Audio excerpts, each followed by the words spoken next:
How do you test a lead-acid battery? Well, to do it properly, you need to take it to a proper retailer or workshop who has a specialised battery tester. But if you're just after a quick indication at home as to whether your battery is healthy or not, we actually have a state of charge indicator built into the top of every Yuasa battery. If you look down the lens, you'll see there's a colour.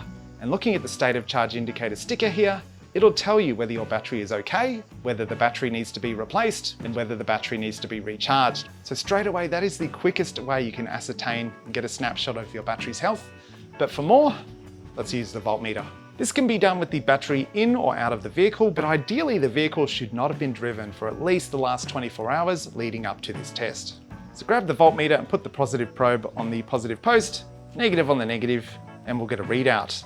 So in this case, we have got 12.6 volts, but what exactly does that mean? Well, have a look on the side here at the voltage ranges on this chart.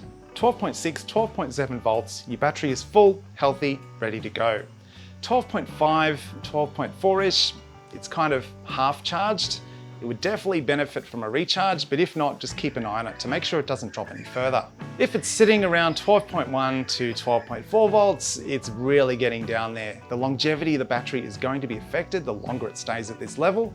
And if it's at 12.0 volts or less, there's either something wrong with the battery or there's a problem with your vehicle's charging system. So if you suspect your battery might be on the way out, and if you just want a second opinion, head on down to your local Yuasa Batteries retailer for a free battery test and figure out whether it's worth using or worth replacing.